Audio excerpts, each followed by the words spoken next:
Orpheus and Eurydice, a tragic Greek myth. Among the countless tales of love and loss in Greek mythology, few are as haunting as the story of Orpheus and Eurydice. It is a myth that speaks of devotion so deep that it dared to challenge death itself, and of the fragile line between hope and despair. The gift of Orpheus was no ordinary man. He was the son of the muse Calliope and, in some versions, of Apollo himself. From the moment he touched the lyre, music obeyed him. His songs could calm storms, move stones, and make wild beasts sit peacefully at his feet. Even the trees leaned closer when he played, as if the world itself longed to listen. Their love blossomed like spring after winter, and soon they were wed.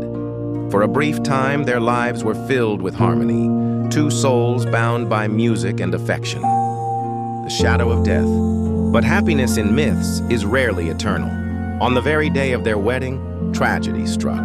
As Eurydice wandered among the meadows with her companions, she was bitten by a serpent hidden in the grass. The venom spread swiftly, and her life slipped away before Orpheus could reach her side.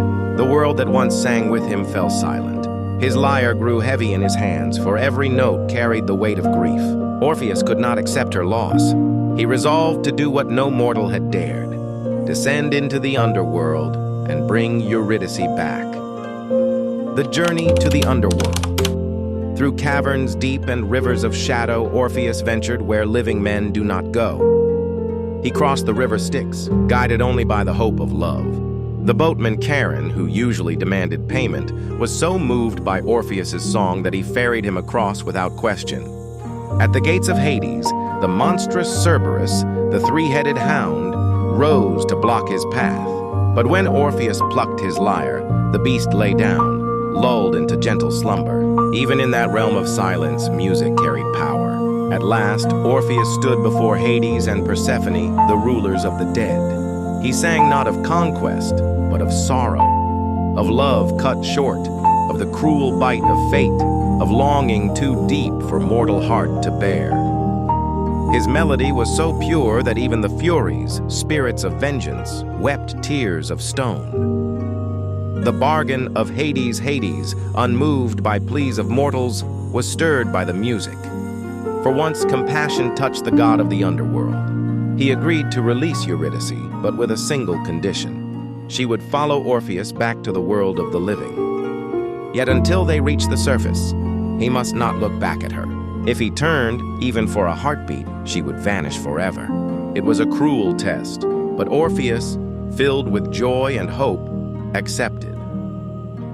The ascent, hand in hand, though unseen. Eurydice's presence followed him as he began the long climb through tunnels of stone. The path was silent, the air heavy with shadows. Orpheus longed to speak to her, to hear her voice, but he dared not. Step after step, he felt her near but never touched. Doubt gnawed at him. Was she truly there? Had Hades deceived him? The silence became unbearable. At last, a faint breath stirred behind him, like the whisper of her soul. The light of the living world glimmered ahead. Just one step more, and they would be free.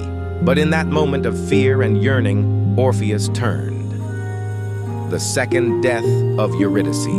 He saw her, pale, fragile, her eyes filled with sorrow and love. She reached out to him, but before their hands could meet, her form dissolved like mist. Her final gaze was not anger, but forgiveness. Then she was gone, drawn back into the depths. Forever. Orpheus cried out, but the passage closed. His song turned to silence.